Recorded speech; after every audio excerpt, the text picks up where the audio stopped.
السلام علیکم ورحمۃ اللہ۔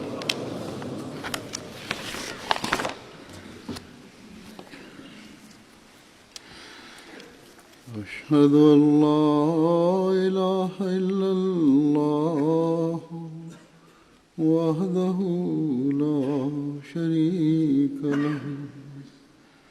وأشهد أن محمدا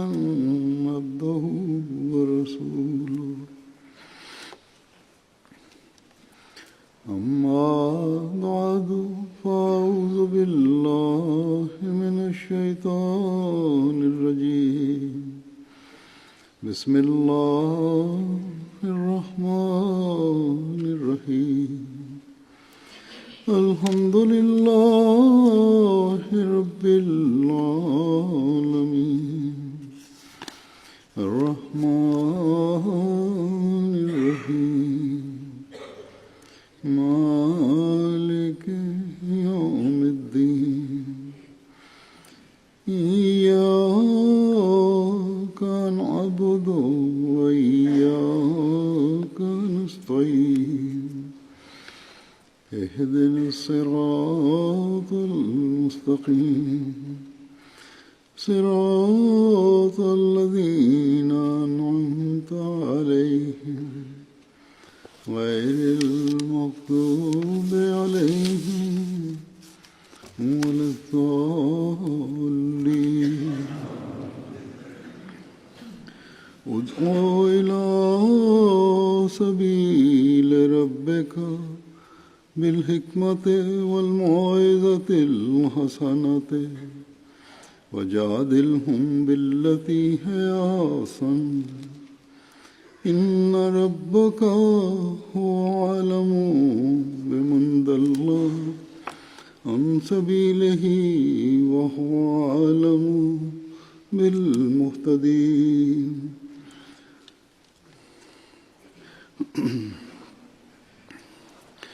اس آیت کا یہ ترجمہ ہے کہ اپنے رب کے راستے کی طرف حکمت کے ساتھ اور اچھی نصیحت کے ساتھ دعوت دے، اور ان سے ایسی دلیل کے ساتھ بحث کر جو بہترین ہو۔ یقیناً تیرا رب ہی اسے جو اس کے راستے سے بھٹک چکا ہے سب سے زیادہ جانتا ہے، اور وہ ہدایت پانے والوں کا بھی سب سے زیادہ علم رکھتا ہے۔ دنیا کے کئی ممالک کی جماعتوں نے اپنی مجالس شورا میں اس تجویز کو رکھا اور اس پر بڑی اچھی بحث کی، اور اپنا لائحہ عمل بھی ہر جماعت کی مجلس شورا نے تجویز کیا کہ کس طرح ہم تبلیغ کے کام کو، اسلام کے اور اسلام کا حقیقی پیغام اپنے ملک کے ہر طبقے میں پہنچانے کے کام کو وسعت دے سکتے ہیں، یا اسے بہتر بنیادوں پر قائم کر سکتے ہیں۔ جماعت احمدیہ برطانیہ نے بھی اس سال اپنی مجلس شورا کے ایجنڈے میں اس تجویز کو رکھا ہوا تھا۔ اس پر مجلس شورا نے بڑی سیر حاصل بحث کی، اور بحث کر کے اپنا لائحہ عمل تجویز کر کے مجھے منظوری کے لیے بھجوایا۔ لیکن ہمیں ہمیشہ یاد رکھنا چاہیے کہ چاہے یہ تبلیغ کے کام کے لیے منصوبہ بندی ہے یا کسی اور کام کی منصوبہ بندی، مجلس شورا جب کوئی بھی منصوبہ بندی کرتی ہے، مختلف آراء ممبران شورا کی سامنے آتی ہیں، اور پھر ایک رائے قائم ہوتی ہے، یا ممبران کی اکثریت کی ایک رائے قائم ہوتی ہے، اور پھر اس پر عمل درآمد کرنے کے لیے ایک لائحہ عمل تجویز ہو کر خلیفہ وقت کے پاس منظوری کے لیے بھیجایا جاتا ہے، اور جب منظوری ہو جاتی ہے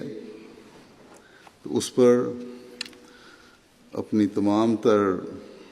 صلاحیتوں اور طاقتوں کے ساتھ عمل درآمد کروانا اور کرنا ممبران مجلس شورا کی بھی ذمہ داری ہے اور ہر سطح کے جماعتی عہدیداران کی بھی ذمہ داری ہے۔ بس یہ تجویز جو تبلیغ کے کام کو بہتر کرنے یا اسے وسعت دینے کے لیے مجلس شورا برطانیہ میں زیر بحث آئی اور اس پر فیصلے ہوئے، یا دنیا کے کسی بھی ملک میں اس پر مشورے ہوئے اور خلیفہ وقت سے منظوری کے بعد عمل درآمد کے لیے جماعتوں کو بھجوائے گئے، اس پر عمل درآمد کرنے اور کروانے کے لیے ہر ممبر مجلس شورا اور ہر سطح کے عہدیداران کو اب بھرپور کوشش کرنی چاہیے۔ صرف یہ نہ سمجھیں کہ کیونکہ ایک تجویز تبلیغ سے متعلق ہے اس لیے صرف سیکرٹری تبلیغ ہی اس کا ذمہ دار کہ کام کرے، یا کسی بھی دوسرے شعبہ سے متعلق اگر کوئی تجویز ہے تو متعلقہ سیکرٹری ذمہ دار ہے۔ یقیناً اس پر عمل درآمد کرنے کے لیے متعلقہ سیکرٹریان ہی ذمہ دار ہیں، لیکن خاص طور پر تبلیغ اور تربیت کے شعبے ایسے ہیں کہ اس میں جماعت کے ہر عہدیدار کا، ہر سطح کے عہدیدار کا شامل ہونا اور اپنا نمونہ دکھانا ضروری ہے۔ اس وقت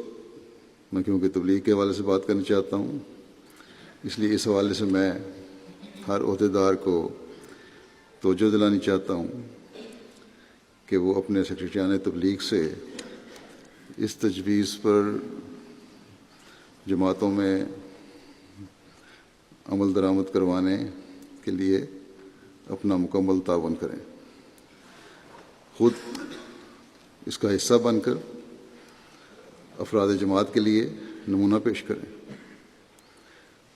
کوئی بھی عہدیدار ہو کسی نہ کسی رنگ میں تبلیغ میں حصہ لے سکتا ہے، اور اگر عہدیدار حصہ لے رہے ہوں تو افراد جماعت کے سامنے نمونے قائم ہو رہے ہوں گے، اور بہت سے ایسے احمدی ایسے ہوں گے جو بغیر کہے، بغیر خاص توجہ دلائے، خود بخود ان نمونوں کو دیکھ کر اصلاح عمل کو پورا کرنے کے لیے اسلام کا حقیقی پیغام پہنچانے کی کوشش میں شامل ہو جائیں گے۔ بعض سیکرٹریان کے پاس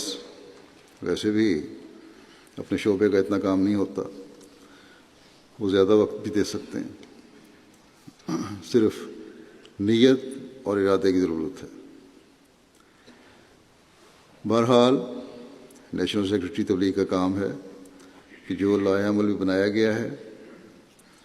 یہ ہر مقامی جماعت کے سیکرٹری تبلیغ تک پہنچنا چاہیے، اور پھر اس بات کو بھی یقینی بنائیں کہ جماعت کے ہر فرد تک افراد جماعت سے متعلقہ حصہ جو ہے اصلاح عمل کا، وہ جو حصہ انتظامی نہیں ہے بلکہ افراد سے تعلق رکھتا ہے وہ پہنچ جائے۔ لیکن سب سے بڑھ کر یہ جو آیت میں نے تلاوت کی ہے، اس میں اللہ تعالیٰ نے جو ہماری رہنمائی فرمائی ہے اسے سمجھیں اور اس کے مطابق ہر سیکرٹری تبلیغ عمل کرے، ہر عہدیدار عمل کرے، داعیان خصوصی عمل کریں۔ داعیان خصوصی کا میں نے خاص طور پر ذکر کیا ہے کہ ان لوگوں نے خود اپنے آپ کو پیش کیا ہے کہ ہم باقی افراد جماعت کی نسبت زیادہ وقت تبلیغ کے لیے دیں گے، اپنا وقت بھی اگر دیں اور علم بھی ہو، لیکن ان باتوں کی توجہ نہیں جو اللہ تعالیٰ نے بیان فرمائی ہیں تو پھر اس میں وہ برکت نہیں پڑ سکتی، بہتر نتائج نہیں نکالے جا سکتے جو نکل سکتے ہیں۔ بہرحال اللہ تعالیٰ نے جس بات کی طرف توجہ دلائی ہے اس میں سب سے پہلے حکمت ہے، پھر موعظۃ الحسنہ ہے یعنی اچھی نصیحت، پھر فرمایا بحث میں ایسی دلیل استعمال کرو جو بہترین ہو۔ آج کل کے نام نہاد علماء نے اور دہشت گرد گروہوں اور تنظیموں نے اپنے جنونی پن اور بغیر حکمت، عقل اور بے دلیل باتوں سے اسلام کو اس قدر بدنام کر دیا ہے کہ غیر مسلم دنیا سمجھتی ہے کہ اسلام حکمت سے عاری اور دلائل سے عاری مذہب ہے اور بے عقلوں اور بے وقوفوں کا مذہب ہے، نعوذ باللہ، اور صرف شدت پسندی ہی اس کی تعلیم ہے۔ ایسے حالات میں اللہ تعالیٰ کے اس ارشاد کے مطابق تبلیغ کرنی اور تبلیغی رابطے کرنے ہر احمدی کی ایک بہت اہم ذمہ داری ہے۔ بس اس اہمیت کو سب سے پہلے تو عہدیداروں کو سمجھنا چاہیے، ہر سطح کے۔ گزشتہ 1-2 سال میں ان شدت پسندوں اور بعض علماء کے عمل نے اسلام کو اتنا بدنام کر دیا ہے اور اس پر میڈیا نے بھی ان باتوں کو اتنا اچھالا ہے کہ یہاں ایک سروے ہوا گزشتہ دنوں جس میں اسلام کے شدت پسند اور ظالم مذہب ہونے اور مسلمانوں کے ناپسندیدہ ہونے کے بارے میں سوال کیا گیا تو اکثریت نے یہی جواب دیا کہ اسلام بڑا شدت پسند مذہب ہے اور مسلمان ناپسندیدہ لوگ ہیں، ہم نہیں چاہتے کہ ہمارے ملک میں مسلمان رہیں اور ملک کے لیے یہ لوگ نقصان دہ ہیں۔ جبکہ چند سال پہلے یہ سروے ہوا تھا تو اس کے نتائج بالکل الٹ تھے اور اکثریت اس وقت مسلمانوں کو اچھا سمجھتی تھی۔ بس ایسے حالات میں ہمیں اندازہ ہو جانا چاہیے کہ کس قدر محنت کے ساتھ ہمیں اللہ تعالیٰ کے بتائے ہوئے طریقے کے مطابق تبلیغ کرنی چاہیے۔ اللہ تعالیٰ نے سب سے پہلے جو بات بیان فرمائی وہ حکمت کے ساتھ تبلیغ ہے۔ یہ حکمت کیا چیز ہے؟ حکمت کے بڑے وسیع معنی ہیں اور کامیاب تبلیغ کے لیے ضروری ہے کہ ان معنی کا ہمیں علم ہو تاکہ اپنی تبلیغ میں ان باتوں کو ہم مد نظر رکھیں۔ حکمت کے ایک معنی علم کے ہیں۔ تبلیغ کرنے کے لیے علم بھی ہونا چاہیے۔ بعض لوگ کہہ دیتے ہیں ان کو تو بہانہ مل گیا کہ ہمارے پاس علم نہیں ہے اس لیے ہم تبلیغ نہیں کر سکتے۔ اس زمانے میں یہ بہانہ بھی کوئی بہانہ نہیں ہے۔ ہمیں علمی لحاظ سے حضرت مسیح موعود علیہ السلام نے ایسے دلائل سے لیس کر دیا ہے اور جماعتی لٹریچر میں اس علم کو مہیا کر دیا گیا ہے کہ معمولی سی کوشش بھی کافی حد تک علمی مضبوطی عطا کر دیتی ہے۔ پھر سوال و جواب کی صورت میں آڈیو ویڈیو مواد موجود ہے، پھر ویب سائٹس ہیں۔ بہت سے لوگ جب ان کو پیغام پہنچایا جائے بعض غیر تو کہہ دیتے ہیں کہ ہمارے پاس اس وقت لمبی بحث کا وقت نہیں ہے۔ انہیں پمفلٹ بھی دیے جا سکتے ہیں اور ویب سائٹس کے پتے بھی دے دیں تو جو دلچسپی رکھنے والے ہیں وہ بہت سارے ایسے ہیں جو دلچسپی رکھتے ہیں جس کے ان کے پاس فوری وقت نہیں ہوتا لیکن بعد میں معلومات لے لیتے ہیں. بہت سے لوگوں نے مجھے خود بتایا کہ انہوں نے معلومات لیں اس طرح. بس ایک تو پہلے اپنا علم بڑھانے کی ضرورت ہے تاکہ جن سے علمی گفتگو ہونی ہے ان سے اس طریق سے بات کی جائے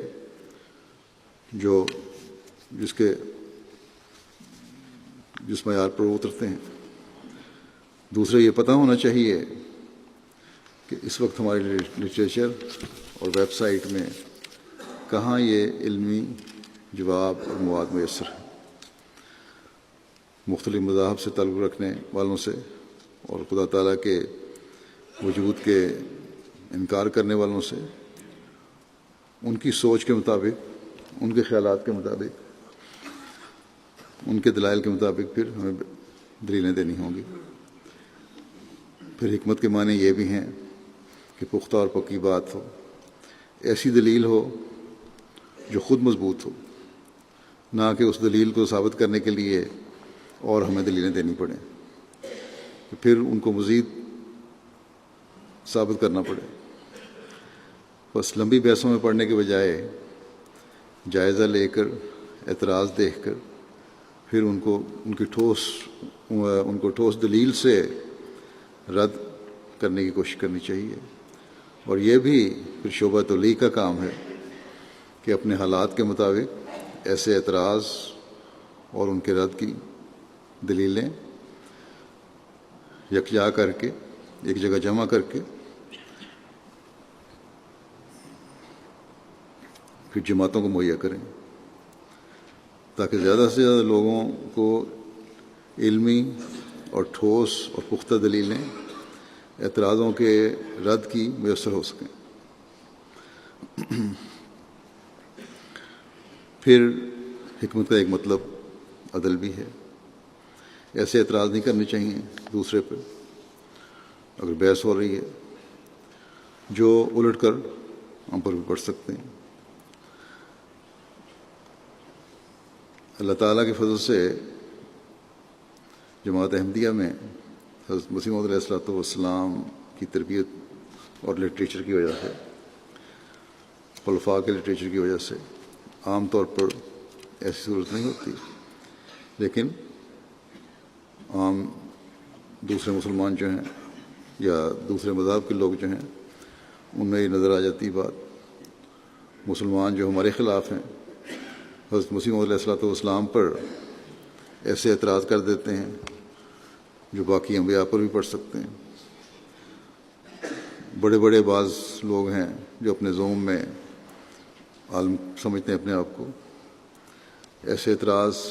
حضرت مسیح موعود علیہ السلام پر کرتے ہیں جو دوسرے انبیاء پر بھی پڑھتے ہیں. بس اس بارے میں بھی شعبہ تبلیغ کو یہ اعتراض اور جواب اکٹھے کرنے چاہیے اور مہیا کرنے چاہیے جماعتوں کو. اور یہ حضرت مسیح موعود علیہ السلام کے زمانے سے ہو رہی ہیں یہ باتیں کہ اعتراض کیے جاتے ہیں وہ حضرت مسیح موعود علیہ السلام پر جو دوسروں پر بھی پڑھ رہے ہیں، ان کے اپنے دین پر بھی پڑھ رہے ہیں. اور اس وقت سے حضرت مسیح موعود علیہ السلام نے بھی ان اعتراضات کے جواب ان پر الٹائے ہیں، انہیں کے لٹریچر سے یا انہیں کے صحیفوں سے غیر مذہبوں کو یا مسلمانوں کو بھی بتایا کہ تم جو اعتراض کرتے ہو وہ اصل میں اعتراض نہیں، یہ تو اسلام پر بھی اعتراض اس طرح کیے گئے تھے کافروں کی طرف سے. شعبہ تبلیغ کو جیسا کہ میں نے کہا چند ایسے اعتراض بھی چھوٹے پمفلٹ کی صورت میں شائع کر کے مہیا کرنے چاہیے جماعتوں کو. اگر زیادہ سے زیادہ لوگوں کو تبلیغ کے کام میں لگانا ہے تو یہ محنت اس شعبے کو کرنی پڑے گی، خرچ بھی کرنا پڑے گا. اسی طرح حکمت کے معنی حلم اور نرمی کے بھی ہیں. بس تبلیغ میں نرمی اور عقل سے کام لینے کے لیے بہت زیادہ ضرورت ہے. غصہ اور تیزی میں بات کرنے سے دوسروں پر منفی اثر پڑتا ہے اور وہ سمجھتے ہیں کہ دلیل کوئی نہیں، اس لیے غصہ میں جواب دیا جا رہا ہے. جو غصہ دکھائے اس کے ساتھ بھی نرمی سے بات کرنی چاہیے۔ اسلام کی تعلیم پر اعتراض کرنے والوں کو نام نہاد علماء کے غصے اور شدت پسندی نے ہی موقع دیا ہوا ہے کہ وہ اعتراض کریں، ورنہ اگر آرام سے بات کی جاتی تو یہ ایسے اعتراض، بہت سارے ایسے اعتراض ہیں جو ویسے ہی ختم ہو جاتے ہیں۔ پھر حکمت کے ایک معنی نبوت کی بھی ہیں۔ بس اس کی روح سے بحث کرنے اور دلائل دینے کا مطلب یہ ہے کہ ہمیں قرآن کریم جو حضرت صلی اللہ علیہ وسلم پر نازل ہوا اس کے دلائل اور اس کی تعلیم کے مطابق تبلیغ کرنی چاہیے۔ اسلام پر اعتراض کرنے والوں یا اعتراض کرنے والے لوگوں سے متاثر ہونے والوں کے سامنے میں نے دیکھا ہے کہ جب قرآن کریم کی آیات کی روشنی میں بات کی جائے تو ان پر بہت اچھا اثر پڑتا ہے۔ پھر اس کا ایک مطلب یہ بھی ہے کہ جہالت سے روکنا۔ بس ایسے طریقے سے بات کرنی چاہیے جو دوسرے کو آسانی سے سمجھ آ جائے اور اس کی جہالت کو دور کرنے والی ہو۔ حضرت صلی اللہ علیہ وسلم نے بھی یہ ارشاد فرمایا ہے کہ لوگوں کے فہم و ادراک کے مطابق ان سے بات کیا کرو۔ پھر اس کا یہ مطلب بھی ہے کہ حق کے مطابق اور موافق بات کرنی چاہیے، ہمیشہ سچی اور واقعات کے مطابق بات کرنی چاہیے۔ یہ نہیں کہ دوسرے کو متاثر کرنے کے لیے حقائق و واقعات سے ہٹ کر بات کی جائے۔ ایسی باتیں جو حقائق اور واقعات کے خلاف ہوں پھر غلط اثر ڈالتی ہیں، کیونکہ کسی نہ کسی وقت میں اصل بات ظاہر ہو جاتی ہے۔ اس لیے ہمیشہ سچی اور حق کے مطابق، حقائق کے مطابق بات کرنی چاہیے۔ پھر حکمت موقع اور ماحول کے مناسب اور مطابق بات کرنے کو بھی کہتے ہیں۔ یعنی اگر یہ خیال ہو کہ ایک دلیل سے مخالف میں غصہ پیدا ہونے اور اس کے چڑھنے کا خطرہ ہے، اور پھر بجائے تبلیغی گفتگو کے لڑائی جھگڑے اور فاصلے بڑھنے کا خطرہ ہے، تو پھر ایسی دلیل سے اجتناب کرنا چاہیے۔ اس بات سے اجتناب کرنا چاہیے اور ایسی بات کرنی چاہیے اور ایسی دلیل دینی چاہیے پھر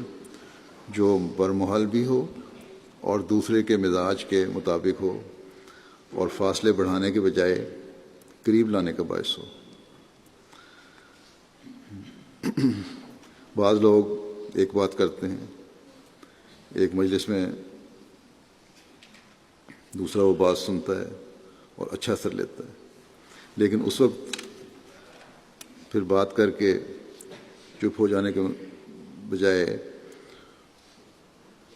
اور پھر یہ سوچ کر کبھی موقع ملا تو دوبارہ اپنی بات کریں، اس مجلس میں ہی پھر اس شخص کے پیچھے پڑ جاتے ہیں اور بار بار اس باتوں کو دہراتے ہیں یا اس کو قائل کرنے کی کوشش کرتے ہیں کہ آج قائل کر کے اٹھنا ہے، تم نے قائل ہو کر ہی اٹھنا ہے، جس سے پھر دوسرا چڑھ جاتا ہے، وہ قریب آیا ہوا بھی دور ہو جاتا ہے اور پہلی بات کا جو اثر ہوا ہوتا ہے وہ بھی زائل ہو جاتا ہے۔ اس لیے موقع، ماحول اور مزاج شناسی بھی تبلیغ کے لیے بہت ضروری ہے، اور یہ بات اس بات کا تقاضا کرتی ہے کہ تبلیغ میں جہاں مستقل مزاجی ضروری ہے وہاں ذاتی رابطوں کے بڑھانے کی بھی ضرورت ہے۔ ذاتی رابطوں سے ہی مزاج شناسی ہو سکتی ہے دوسرے کی۔ بس ہمیں اپنی تبلیغی سرگرمیوں میں ایک تسلسل پیدا کرنے کی ضرورت ہے۔ یہ نہیں کہ سال میں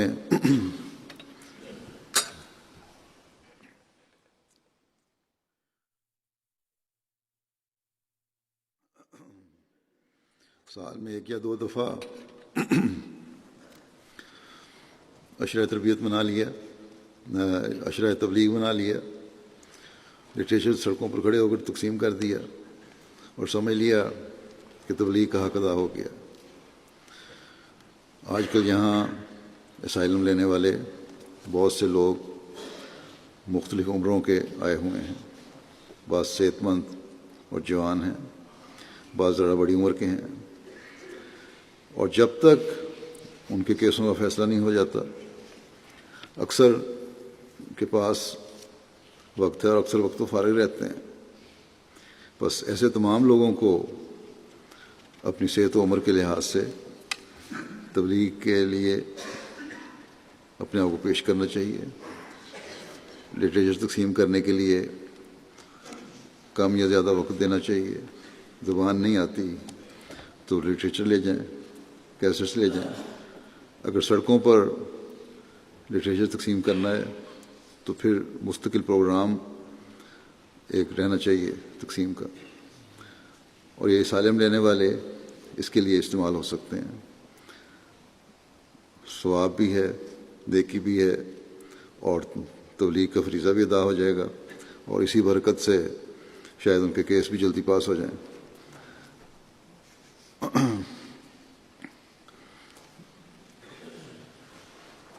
بہرحال مستقل تبلیغ کے لیے یہ ہدایات جو ہیں تبلیغ کے شعبے کی طرف سے ان کو جانی چاہیے، اور لٹریچر مہیا ہونا چاہیے، اور پھر اس پر عمل درآمد ہو، اور اس طرز پہ ہونی چاہیے باتیں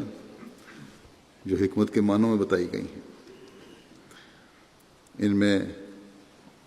عہدیداروں کو بھی شامل ہونا چاہیے اور پرانے رہنے والوں کو بھی شامل ہونا چاہیے۔ صرف یہ نہیں کہ صرف اسائلم سیکر کے لیے میں نے کہہ دیا تو وہی شامل ہوں۔ داعیان خصوصی کو بھی صرف نام کے داعیان خصوصی بن کر نہیں، بلکہ زیادہ وقت دے کر اس تبلیغ کے میدان میں اب آنا چاہیے۔ دنیا کے جو حالات ہیں ان کو اب دنیا کو بتانے کے لیے ہمیں کھل کر سب کو بتانا ہوگا کہ یہ حالات تمہارے دنیا داری میں ڈوبنے کی وجہ سے پیدا ہو رہے ہیں، اللہ تعالیٰ کی ناراضگی کی وجہ سے پیدا ہو رہے ہیں۔ اس لیے ایک ہی راستہ ہے کہ اللہ تعالیٰ کی طرف آؤ اور سچے دین کی تلاش کرو۔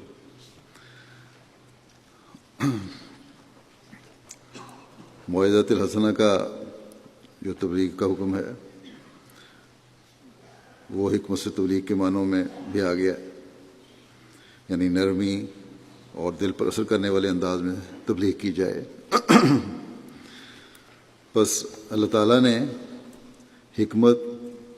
اور اچھی نصیحت اور ٹھوس دلیل کے ساتھ جو تبلیغ کا حکم دیا ہے اس کے مطابق چلنا ہمارا کام ہے، اور مستقل مزاجی کے ساتھ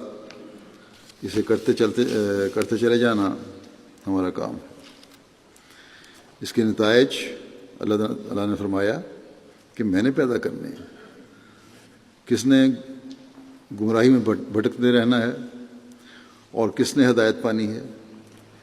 یہ باتیں اللہ تعالیٰ کے علم میں ہیں۔ ایک دوسری جگہ یہ بھی فرمایا کہ تم زبردستی کسی کو ہدایت نہیں دے سکتے۔ ہاں، تمہارا کام تبلیغ کرنا ہے، پیغام پہنچانا ہے، حق کی پیغام دنیا کے ہر شخص تک پہنچانا ہے، اسلام کی خوبیوں اور خوبصورت تعلیم کو دوسروں پر ظاہر کرنا ہے، وہ کیے جاؤ۔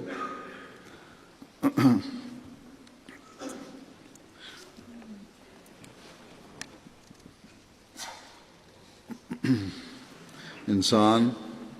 عالم الغیب نہیں ہے کہ کہے کہ بجائے وقت ضائع کرنے کے میں اس کے پاس جا کر ہی پیغام حق پہنچاؤں جس پر اثر ہونا ہے۔ یہ تو انسان کو نہیں پتہ کس پر اثر ہونا ہے۔ اللہ تعالیٰ فرماتا ہے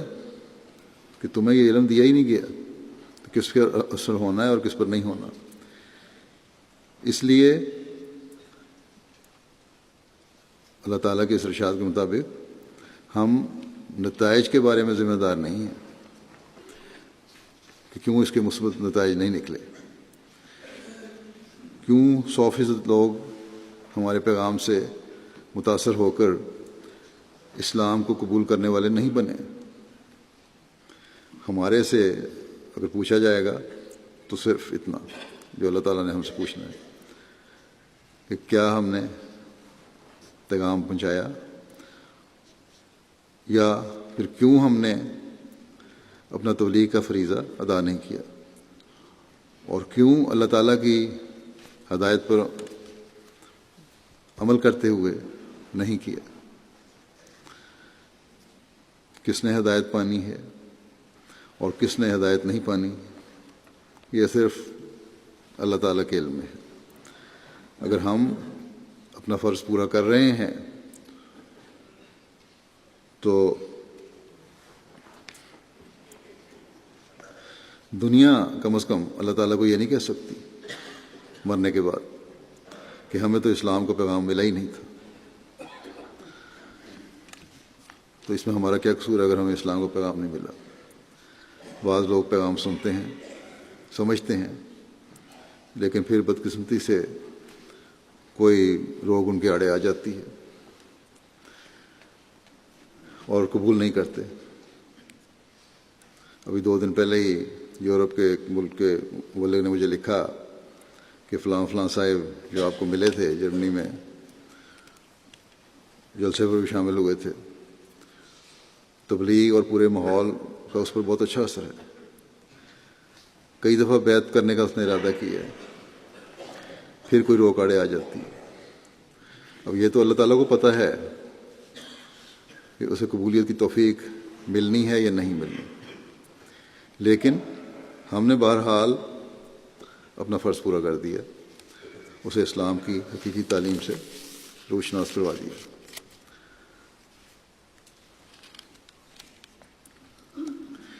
پھر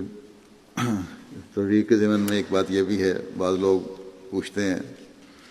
سوال کرتے ہیں کہ تم تبلیغ کر کے تم نے کتنے احمدی بنا لیے، اور پھر یہ بھی کہتے ہیں کہ خود مسلمان تمہیں مسلمان نہیں سمجھتے، اور پھر یہ بھی کہ کتنا عرصہ لگے گا اس طرح اسلام کی تعلیم پھیلنے میں جس طرح تم لوگ تبلیغ کرتے اور اسلام کا پیغام پہنچا رہے ہو۔ اور پھر یہ بھی ساتھ تسلیم کرتے ہیں کہ بظاہر تمہاری باتیں عقل اور حکمت والی بھی ہیں۔ مجھ سے بھی کئی لوگوں نے پوچھا اور پوچھتے ہیں مختلف جگہوں پر۔ ابھی جرمنی کے سفر میں بھی ایک جرنلسٹ نے پوچھا تھا، تو یہی جواب ہمارا ہوتا ہے ہمیشہ کہ ہمیں تبلیغ کرنے کا، پیغام پہنچانے کا حکم ہے، اس سے ہم پیچھے ہٹنے والے نہیں، اور نہ ہم نے ہٹنا ہے، ہم اپنا کام کیے جائیں گے۔ کس نے ہدایت پانی ہے اور کس نے نہیں پانی، یہ تو اللہ تعالیٰ کو پتہ ہے۔ ہمارے اس پر جو کام ہے وہ ہم نے کرنا ہے، لیکن ساتھ ہی یہ بھی ہے اللہ تعالیٰ کا وعدہ کہ اللہ اور تعالیٰ اور اس کا رسول غالب آئیں گے انشاءاللہ۔ اس لیے ہم اس امید پر قائم ہیں کہ انشاءاللہ تعالیٰ ایک دن اکثریت ہماری ہو جائے گی۔ حضرت مسیح موعود علیہ الصلوۃ والسلام نے بھی اس آیت کی وضاحت میں جو میں نے تلاوت کی تھی بعض جگہ ارشادات فرمائے ہیں، اپنے بارے میں بیان فرماتے ہوئے کہ کس طرح بعض اوقات مخالفین اسلام نے آپ کے جذبات کو انگیخت کرنے کی کوشش کی، لیکن اس کے باوجود آپ نے اس آیت پر عمل کرتے ہوئے کس طرح امن کو برباد ہونے اور جھگڑے کو بڑھانے سے روکنے کے لیے اپنا رویہ دکھایا۔ چنانچہ آپ اپنی کتاب میں تعریف فرماتے ہیں کہ خدا جانتا ہے کہ کبھی ہم نے جواب کے وقت نرمی اور آہستگی کو ہاتھ سے نہیں دیا، یعنی یہ نہیں کبھی ہوا کہ نرمی اور نرم زبان کو چھوڑیں، اور ہمیشہ نرم اور ملائم الفاظ سے کام لیا ہے۔ فرمایا کہ بجوز اس صورت کے کہ بعض اوقات مخالفوں کی طرف سے نہایت سخت اور فتنہ انگیز تحریر پا کر کسی قدر سختی مصلحت آمیز اس غرض سے ہم نے اختیار کی، بعض وہ سختی کی کیونکہ مخالفین جو علماء سو ہیں یا شر میں بڑھنے والے جو ہیں لیڈر، وہ بڑھ جاتے ہیں جو عوام کو بھی پھر ورگلاتے ہیں۔ اس لیے سختی انہی کے جواب میں جو تحریروں میں انہوں نے لکھا اسی طرح سختی کی، اسی طرح کی تحریریں لکھی کہ تا قوم اس طرح سے اپنا معاوضہ پا کر وحشیانہ جوش کو دبائے رکھے، اور یہ بھی اس لیے کہ اگر مسلمانوں کے خلاف ہے تو جواب یہ دے دیا تاکہ یہی جواب سخت سے دیا جا سکتا ہے جو دے دیا، اور اس سے زیادہ جوش دکھانے کی ضرورت نہیں اور وحشیانہ حالت طاری کرنے کی ضرورت نہیں تاکہ دنگا اور فساد ہو۔ فرمایا اور یہ سختی نہ کسی نفسانی جوش سے اور نہ کسی اشتعال سے بلکہ محض آیت جادلہم باللتی ہی احسن پر عمل کر کے ایک حکمت عملی کے طور پر استعمال میں لائی گئی۔ یہ بھی اس وقت بعض دفعہ سختی کرنی پڑتی ہے تو وہ بھی اس آیت کے نیچے ہی آتا ہے کہ حکمت عملی کے طور پر استعمال کیا گیا کہ ایسی بات کرو جو صحیح ہو، موقع کے مناسبت سے ہو، اور اس سے اس وقت مخالف کو اس طرز کا جواب دینا ہی ضروری ہو، اس لیے بعض اور سختی بھی ہو جاتی ہے، لیکن عموماً نرمی ہی دکھانی ہے۔ فرمایا کہ اس عمل کر کے ایک حکمت عملی کے طور پر استعمال میں لائی گئی، اور وہ بھی اس وقت کہ مخالفوں کی توہین اور تحقیر اور بد زبانی انتہا تک پہنچ گئی، اور ہمارے سید و مولا اور سرور کائنات فخر موجودات کی نسبت ایسے گندے اور پر شر الفاظ ان لوگوں نے استعمال کیے کہ قریب تھا کہ ان سے نقص امن پیدا ہو، تو اس وقت ہم نے اس حکمت عملی کو برتا۔ بس جہاں ایسی صورتحال ہو وہاں جو جادلہم باللتی ہی احسن کا مطلب یہ بن جاتا ہے کہ تھوڑا سا سختی سے اسی حکمت عملی پر چلتے ہوئے جو دوسرا استعمال کر رہا ہے جواب ہی دیا جائے۔ بس اصل مقصد یہ ہے، اور وہ بھی اس لیے کہ فتنہ و فساد رکے۔ بس فتنہ و فساد روکنا اصل مقصد ہے، اور پیغام کو صحیح طور پر پہنچانا بھی یہ چیزیں ضروری ہیں۔ آپ نے کبھی وہ راستہ اختیار نہیں کیا جو مخالفین نے کیا تھا، اس کے بجائے آپ نے یہ بھی کہا کہ حکومت اور قانون کی پابندی ضروری ہے، اور فساد پھیلنے سے روکنے کے لیے دلائل سے ہی آپ نے بات کی اور قانون کی مدد لی۔ اور بہرحال جہاں غیرت دکھانا ضروری ہے وہاں آپ نے غیرت بھی دکھائی۔ ایک اور جگہ آپ فرماتے ہیں کہ آیت جادلہم باللتی ہی احسن کا یہ منشا نہیں ہے کہ ہم اس قدر نرمی کریں کہ مداح نہ کر کے خلاف واقعہ بات کی تصدیق کر لیں۔ کیا ہم ایسے شخص کو جو خدائی کا دعویٰ کرے اور ہمارے رسول کو پیشگوئی کے طور پر کذاب قرار دے نعوذ باللہ، اور حضرت موسیٰ کا نام ڈاکو رکھے، راست باز کہہ سکتے ہیں؟ کیا ایسا کرنا مجادلہ حسنہ ہے؟ ہرگز نہیں، بلکہ منافقانہ سیرت اور بے ایمانی کا ایک شعبہ ہے۔ بس ان چیزوں کو بھی فرق ہمیشہ ہمیں اپنے سامنے رکھنا چاہیے کہ مداحنت نہ ہو جائے کہ اس لیے کہ ہمیں تبلیغ کرنی ہے، اگلے کو بات سنانی ہے، تو اس حد تک ہم چلے جائیں کہ غیرت ہی بالکل ختم ہو جائے۔ ہاں ایک حد تک جھگڑا اور فساد نہیں کرنا، لیکن ایک حد تک بعض دفعہ انہی کے الفاظ کو ان پر للٹانا بھی پڑتا ہے۔ بس جہاں حد سے زیادہ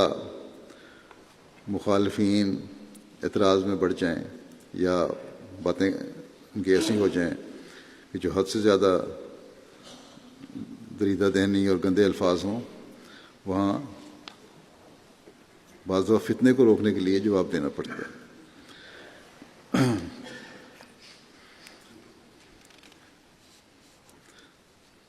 اسی طرح آپ نے بھی فرمایا کہ نرمی کا ہرگز مطلب یہ نہیں ہے، جیسا کہ پہلے میں نے کہا، کہ مداح نہ کر کے اتنا ڈر جاؤ، ہاں میں ہاں ملانے لگ جاؤ، اور خلاف واقعہ کی جو بات ہے اس کی تصدیق کی جائے۔ حکمت بہرحال ضروری ہے، نرمی زبان اور اخلاق بھی ضروری ہیں، لیکن غلط بات کو غلط کہنا بھی ضروری ہے۔ بس اس بات کو ہمیشہ یاد رکھنا چاہیے کہ حکمت کا مطلب بزدلی نہیں ہے، یا اپنے قریب لانے کے لیے غلط بات کی تصدیق کرنا نہیں ہے۔ مثلا آج کل دنیا داروں نے آزادی کے نام پر ایسے قانون بنا دیے ہیں جن کی شریعت ہرگز اجازت نہیں دیتی، اور اگر ان کے خلاف کوئی بات کرے تو کہتے ہیں کہ یہ احمدی بھی اپنے آپ کو شدت پسندی سے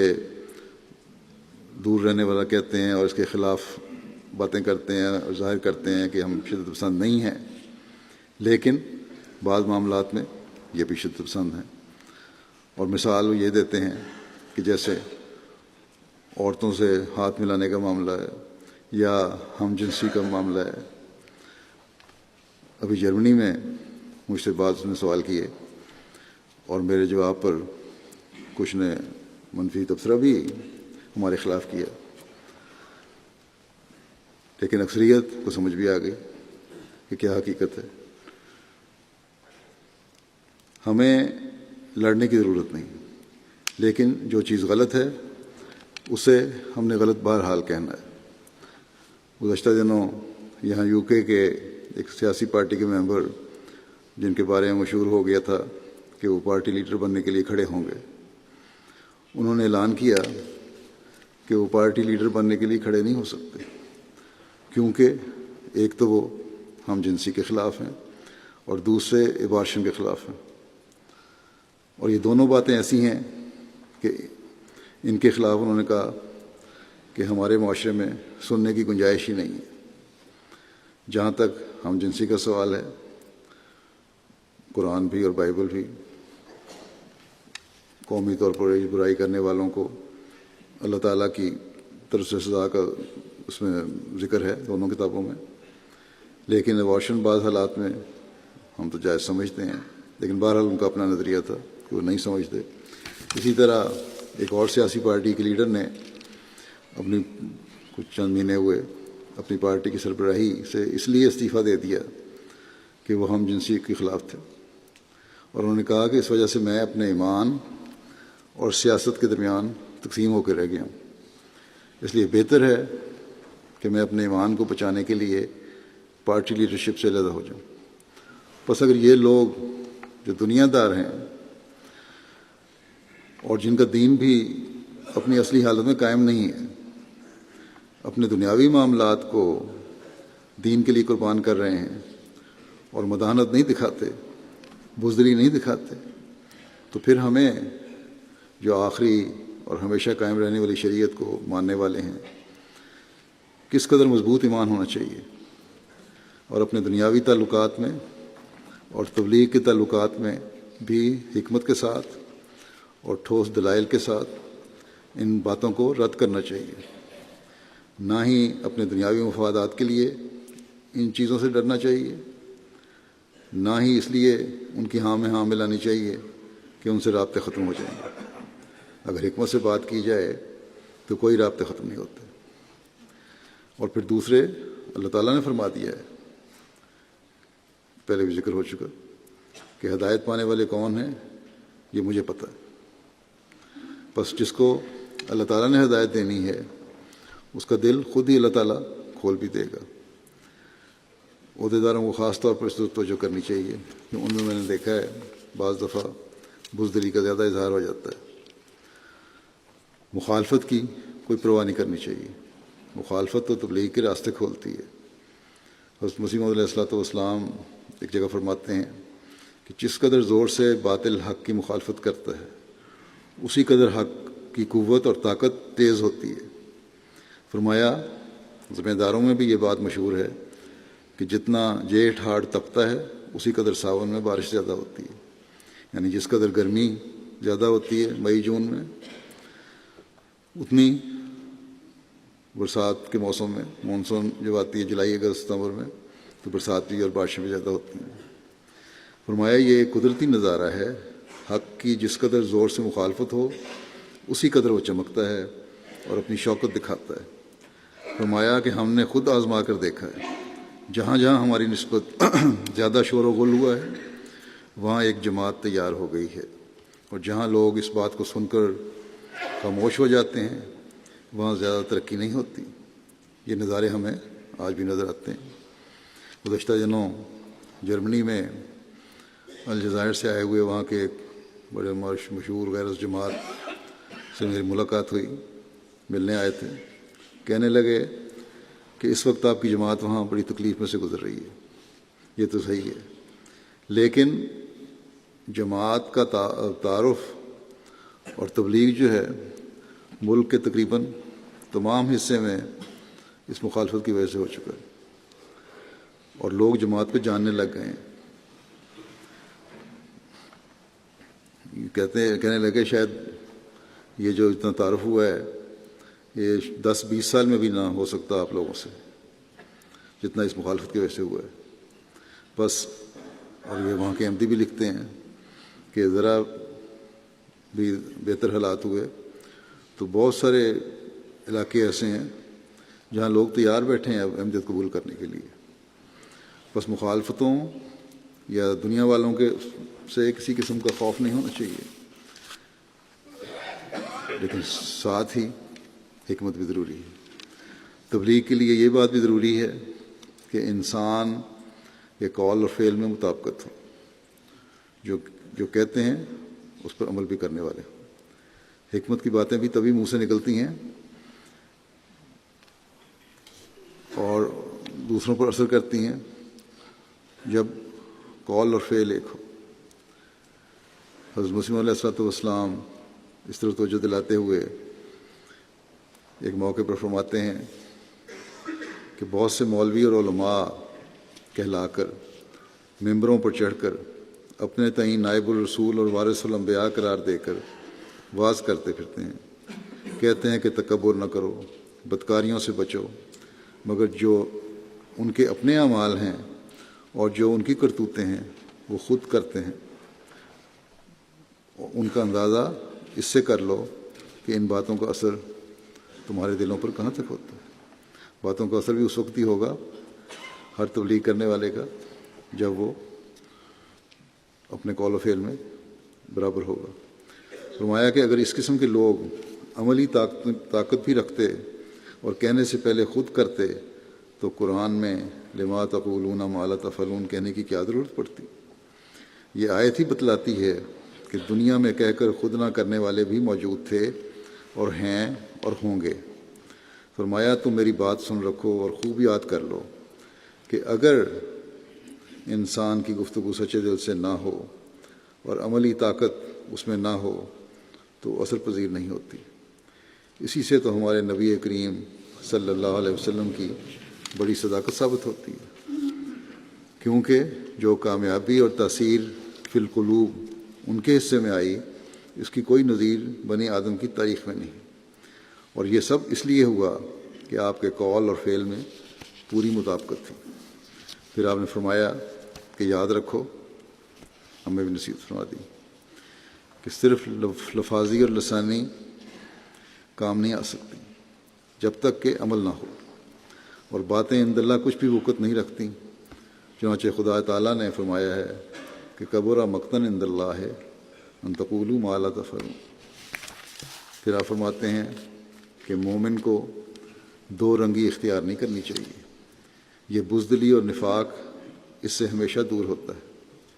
ہمیشہ اپنے قول اور فعل کو درست رکھو اور اس میں مطابقت دکھاؤ جیسا کہ صحابہ نے اپنی زندگی میں دکھایا۔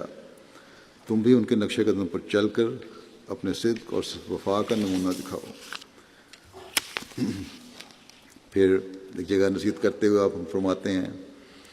کہ اسلام کی حفاظت اور سچائی کے ظاہر کرنے کے لیے سب سے اول تو وہ پہلو ہے کہ تم سچے مسلمانوں کا نمونہ بن کر دکھاؤ، اور دوسرا پہلو یہ ہے کہ اس کی خوبیاں اور کمالات دنیا میں پھیلاؤ۔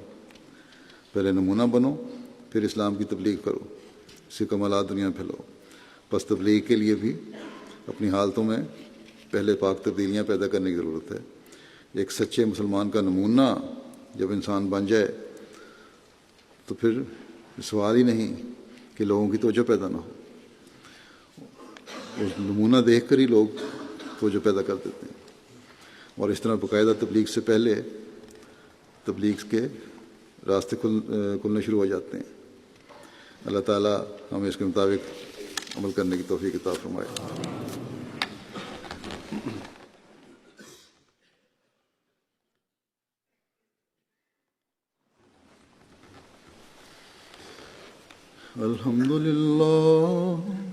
الحمد لله نحمده ونستعينه ونستغفره ونؤمن به ونتوكل عليه ونعوذ بالله من شرور أنفسنا ومن سيئات أعمالنا من يهده الله فلا مضل له ومن يضلل فلا هادي له ونشهد أن لا إله إلا الله ونشهد أن محمدا عبده ورسوله عباد الله رحمكم الله إن الله يأمر بالعدل والإحسان وإيتاء ذي القربى وينهى عن الفحشاء والمنكر والبغي يعظكم لعلكم تذكرون اذكروا الله يذكركم وادعوه يستجب لكم ولذكر الله أكبر